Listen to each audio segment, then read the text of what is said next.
मेरा ये channel subscribe करें और मेरे हर अपडेट आपको मिले इसके लिए बेल आइकन जरूर दबाइएगा।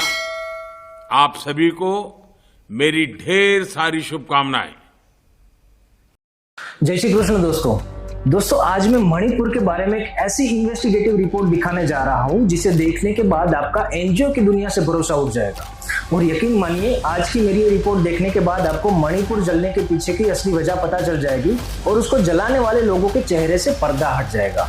और मैं दावे के साथ कहता हूं कि मैं जो सच दिखाने जा रहा हूं आपको कहीं और देखने को नहीं मिलेगा।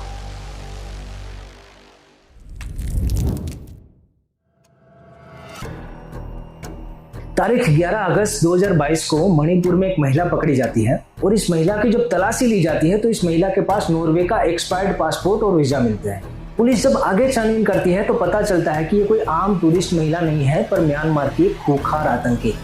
जैसे जैसे तफ्तीश आगे बढ़ती है पता चलता है कि ये महिला आतंकी करेन नेशनल लिबरेशन आर्मी नाम के आतंकी संगठन की सक्रिय सदस्य थी और उसको गुरिल्ला ट्रेनिंग भी मिली हुई थी। दोस्तों जब मैंने करेन नेशनल लिबरेशन आर्मी के बारे में थोड़ी और छानबीन की तो मुझे पता चला कि इस महिला आतंकी के पकड़े जाने के ठीक 4 महीने पहले यानी अप्रैल 2022 में अमेरिका में एक जापानीज हिस्ट्री शीटर पकड़ा गया था जो वहाँ म्यांमार के आतंकी ग्रुप के लिए ड्रग्स के बदले हथियार की डील करने वाला था। और ये कोई छोटे मोटे हथियार नहीं थे पर उस लिस्ट में ऑटोमेटिक राइफल्स, मोर्टार, रॉकेट से चलने वाले ग्रेनेड और जमीन से सतह पर मार करने वाले मिसाइल्स भी शामिल थे। दोस्तों जिस आतंकी संगठन के लिए जापानीज हिस्ट्री शीटर डील करने वाला था उसका नाम था करेन नेशनल लिबरेशन आर्मी।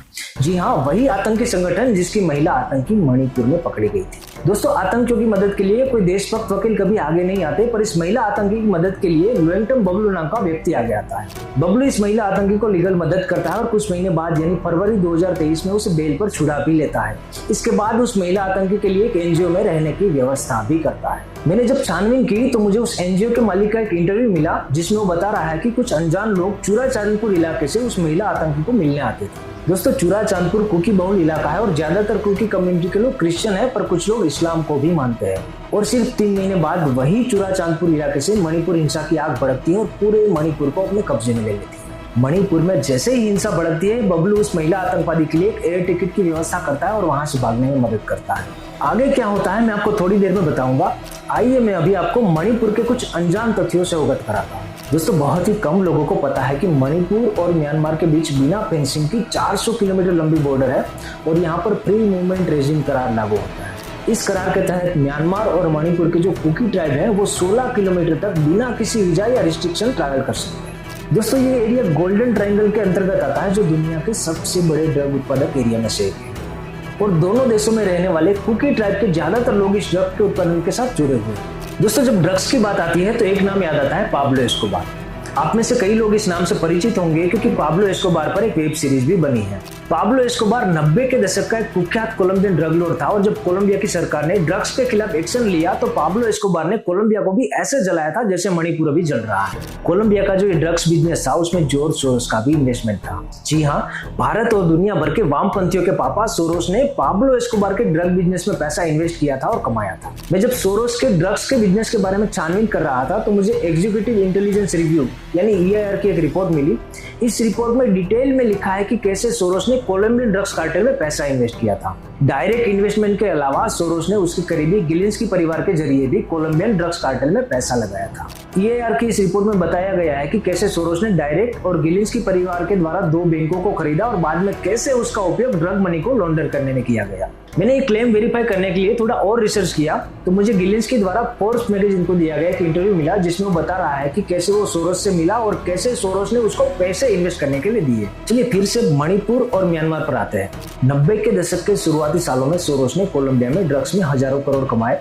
फिर उन पैसों का उपयोग कर साल 1994 में सोरोस ने बर्मा प्रोजेक्ट की स्थापना की। बर्मा प्रोजेक्ट का जो मकसद था वह था वहां की मिलिट्री सरकार को हटाकर एक पपेट सरकार को बिठाना। सोरोस ने इस बर्मा प्रोजेक्ट के माध्यम से कुकी कम्युनिटी और उनके संगठनों को भारी मात्रा में फंड देना शुरू कर दिया। बर्मा प्रोजेक्ट के माध्यम से सोरोस ने कुकी स्टूडेंट्स को स्कॉलरशिप देना स्टार्ट किया और साथ ही साथ जो कुकी स्टूडेंट ऑर्गेनाइजेशंस थे उनको भी भारी मात्रा में फंड देना शुरू किया। इसके अलावा कुकी कम्युनिटी की सांस्कृतिक संस्थाएं और कुकी कम्युनिटी के अन्य एनजीओ को भी फंड दिया। यहाँ पर आपको याद दिला दूं कि वही कुकी कम्युनिटी है जो लोग मणिपुर और म्यांमार के ड्रग्स के ज्यादातर उत्पादन और तस्करी से जुड़े हुए हैं। जिस साल बर्मा प्रोजेक्ट की स्थापना हुई थी यानी साल 1994 में सोरोस ने एक थिंक टैंक भी बनाई थी और इस थिंक टैंक का नाम था FDL-AP। आपको ये जानकर हैरानी होगी कि सोनिया गांधी इस थिंक टैंक में को प्रेसिडेंट थी। जी हाँ, राहुल गांधी की अम्मी और इटालियन मूल की क्रिश्चियन नेता Sonia Gandhi Soros funded think tank में को प्रेसिडेंट थी और म्यांमार की पॉलिटिशियन आंग सान सू की सीनियर एडवाइजर थी। इस थिंक टैंक का सबसे पहला मकसद था म्यांमार में एक पपेट सरकार बनाना। आंग सान सू की जो है वो सोरोस की बहुत ही करीबी पॉलिटिशियन है और यही वजह है कि सोरोस और डीप स्टेट उसे म्यांमार की PM बनाना चाहते हैं। आपको ये जानकर और भी हैरानी होगी कि साल 1986 में सोरोस ने एक ड्रग्स पॉलिसी फाउंडेशन बनाया था। फिर साल 2000 में उसका नाम बदलकर ड्रग्स पॉलिसी अलायंस बनाया और इस NGO के द्वारा वो ड्रग्स के गुनाह में फंसे क्रिमिनल्स को कानूनी मदद करता है और ड्रग्स को लीगल बनाने के लिए थिंक टैंक और पॉलिसी मेकर्स को फंड करता है। साथ ही साथ ड्रग्स के साथ जुड़े जो कानूनी नियम है उनको डीक्रिमिनलाइज करने के लिए भारी मात्रा में फंड कर रहा है और ये सारा खेल होता है ह्यूमन राइट्स के नाम पर। इस तरह ह्यूमन राइट्स के नाम पर सोरोस बर्मा सहित दुनिया भर में जो ड्रग्स क्रिमिनल्स है उनकी कानूनी मदद भी करता है और सरकार में पॉलिसी भी चेंज करवाता है। साल 2018 में श्रीलंका सरकार ने ड्रग्स कार्टेल के खिलाफ कड़े कदम उठाए और ड्रग्स क्रिमिनल्स को फांसी की सजा का ऐलान भी किया। श्रीलंका के इस कदम से नाराज होकर सोरोस ने धमकी दी कि श्रीलंका ड्रग्स के खिलाफ कड़े कदम उठाकर आंधी को दावत दे रहा है और हुआ भी वही जो सोरोस ने बोला था। श्रीलंका में गृह युद्ध हुआ और तत्कालीन सरकार का तख्ता पलट हो गया। बिल्कुल इसी तरह मणिपुर सरकार ने भी साल 2018 से ड्रग्स के खिलाफ जंग छेड़ दी है। मणिपुर सरकार ने 18,600 एकड़ में उगाए गए ड्रग्स को नष्ट कर दिया है। साथ ही साथ 963 से ज्यादा ड्रग्स पेडलर को पकड़कर उन्हें जेल में डाल दिया है। आपको पता है नतीजा क्या हुआ? अब मणिपुर भी कोलंबिया और श्रीलंका की तरह जल रहा है। दोस्तों, आज आपको ये तो पता चल गया कि सोनिया गांधी खुद सोरोस फंडेड NGO में काम करती थी, पर बहुत कम लोगों को पता है कि गांधी नेहरू परिवार और सोरोस के बीच काफी पुराना रिश्ता है। गांधी नेहरू फैमिली की बहू और जवाहरलाल नेहरू की भाभी फोरी नेहरू सोरोस की काफी पुरानी और अच्छी दोस्त थी। इतना ही नहीं, पूर्व PM मनमोहन सिंह की बेटी सोरोस के लिए काम करती थी और सोनिया गांधी का सलाहकार हर्ष मंदर भी सोरोस के साथ काम कर चुका है और हर्ष मंदर के NGO को सोरोस से फंडिंग भी मिली है। दोस्तों, सोरोस फंडेड हर्ष मंदर और उनकी संस्था इस पूरी छानबीन का काफी अहम हिस्सा है और अब मैं जो खुलासा करने जा रहा हूँ वो इन सारी घटनाओं का मुख्य बिंदु है। इस बिंदु के जुड़ते ही आपको पूरा खेल समझ आ जाएगा। तो ये बिंदु है लोंगटम बबलू। जी हाँ, वही बबलू जिसके बारे में मैंने आपको इस वीडियो के शुरुआत में बताया था। वही बबलू जिसने एक खुखार आतंकी को न सिर्फ लीगल सपोर्ट दिया पर एयर टिकट देकर मणिपुर से भागने में मदद भी की।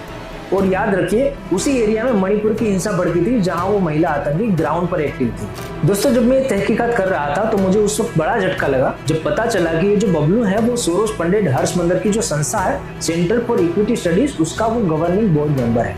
चलिए बबलू के बारे में एक और सच्चाई बताता हूँ जो मुझे इस तहकीकात के दौरान पता चली। आप में से कई लोगों ने इरोन शर्मिला के बारे में सुना होगा। ये वही महिला आंदोलन जीवी थी जिसने armed force special power act के खिलाफ कई सालों तक आंदोलन किया था। दोस्तों, armed force special power act हमारी सेना को कानूनी मजबूती देता है, पर इरोन शर्मिला चाहती थी कि इस एक्ट को हटा लिया जाए। पर जब मेरी तहकीकात आगे बढ़ी तो मुझे पता चला कि इरोन शर्मिला तो सिर्फ एक मोहरा थी, उनके पीछे जो असली चेहरा था वो था बबलू।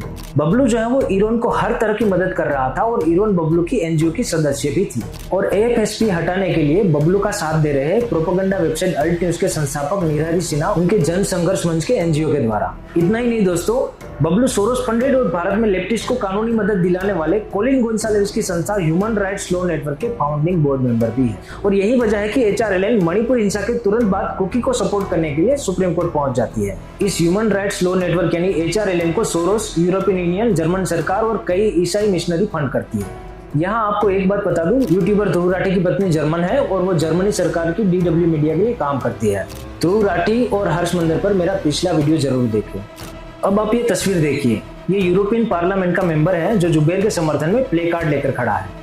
मैं चैलेंज के साथ कहता हूँ कि इस व्यक्ति को अगर आप ये दोनों फोटो दिखाकर पूछोगे कि इसमें से जुबैर कौन है तो वो नहीं पहचान पाएगा, पर इसको बस आदेश मिला है कि आपको ये प्ले कार्ड लेकर फोटो पोस्ट करनी है क्योंकि प्रोपेगेंडा फैक्ट चेकिंग वेबसाइट के फाउंडर निरहरी सिन्हा सोरोस फंडेड HRLN की गुजरात ब्रांच चलाती है। जी हाँ, वही HRLN जिसका फाउंडिंग मेंबर बबलू भी है। दोस्तों, ये जुबैर के समर्थन में खड़ा रहने वाला व्यक्ति वही है जो मणिपुर पर यूरोपियन पार्लियामेंट में रेजोल्यूशन लेकर आया था और कुछ दिन बाद राहुल गांधी उसे पर्सनली मिलने भी गए थे। यह व्यक्ति सोरोस फंडेड स्पनेली ग्रुप का बोर्ड मेंबर है और सबसे बड़ी चौंकाने वाली बात यह है कि अमर्त्य सेन इस स्पनेली ग्रुप के फाउंडिंग मेंबर है। जी हाँ, वही अमर्त्य सेन जो रवीश कुमार से लेकर हर्ष मंदर तक, NDTV से लेकर द वायर के माई बाप है। आपको ये जानकर और भी हैरानी होगी कि अमर्त्य सेन सोरोस के साथ कई सालों से साथ काम कर रहे हैं और सोरोस ने अमर्त्य सेन पर एक डॉक्यूमेंट्री भी बनाई है। दोस्तों 2018 में जब से मणिपुर सरकार ने ड्रग्स के खिलाफ जंग छेड़ी है, तब से सोरोस गैंग अलग अलग आंदोलन के जरिए इस देश में गृह युद्ध जैसे हालात बना रहे हैं, चाहे वो सीएए का आंदोलन हो या फिर किसान आंदोलन। आपको यही सारे लोग सेम टूलकिट गैंग हर आंदोलन में नजर आएंगे, पर जब आप आंदोलन जीवियों के एनजीओ के फंडिंग को देखोगे तब आपको पता चल जाएगा कि असली खेल कुछ और ही है। और जब इन आंदोलन जीवियों से एंटी सीएए और किसान आंदोलन से बात न बनी तो फिर इन लोगों ने पूरा मणिपुर जला दिया। सोरोस के ड्रग्स के पैसों से मणिपुर में कुकी आतंकियों को आधुनिक हथियार मिल रहे हैं। अगर वो पकड़े जाए तो उनको जेल से छुड़ाने के लिए सोरोस फंडेड एनजीओ है। सोरोस सपोर्टेड राजनीतिक पार्टी है जो देश में आग लगाती है और मीडिया में द वायर और ध्रुव राठी जैसे सोरोस के छर्रे माहौल बनाते हैं। ड्रग्स से कमाया हुआ पैसा एनजीओ के माध्यम से ऐसे देशद्रोहियों तक पहुंच रहा है। दोस्तों ये टूल किट के निशाने पर अडानी ग्रुप रहता है। उनके पीछे एक वजह ये भी है कि अडानी ग्रुप की सतर्कता और सरकारी एजेंसियों की कड़ी निगरानी की वजह से अडानी के मुंद्रा पोर्ट पर अब तक लाखों करोड़ का ड्रग्स पकड़ा गया है। यही वजह है कि ध्रुव राठी से लेकर रवीश कुमार तक अपने हर वीडियो में अडानी को टारगेट करते हैं। इस सरकार ने ड्रग्स के लाखों करोड़ों रुपए के बिजनेस के खिलाफ कड़ा रुख अपनाया है, इसलिए इस सरकार को कैसे भी करके हटाया जाए ये प्रयत्न जारी है। देश का दुर्भाग्य है कि अपने ही कुछ लोग पैसे और पावर के लिए सोरोस की रखेल बनकर देश विरोधी काम कर रहे हैं। पर सबसे बड़ा मुद्दा यह है कि देश की मीडिया भी इस सच को दिखाने में नाकाम रही है। दोस्तों इतने पावरफुल माफिया और उनके हजारों करोड़ के साम्राज्य को जब मेरे जैसे आम लोग एक्सपोज करते हैं तो हम लोग अपनी जान से खेल रहे होते हैं। पर इन सबकी परवाह किए बिना ये कार्य कर रहे हैं क्योंकि मुझे यकीन है कि आप सबका साथ जरूर देंगे और अगर वो एक विजय पटेल को मिटाएंगे तो हजारों विजय पटेल तैयार हो जाएंगे। मुझे सपोर्ट करने के लिए मेरे चैनल को सब्सक्राइब करें और ज्यादा से ज्यादा शेयर करें। मैं जल्द ही आपसे मिलूंगा एक ऐसी ही इन्वेस्टिगेटिव रिपोर्ट लेकर। तब तक जय हिंद, जय श्री कृष्णा।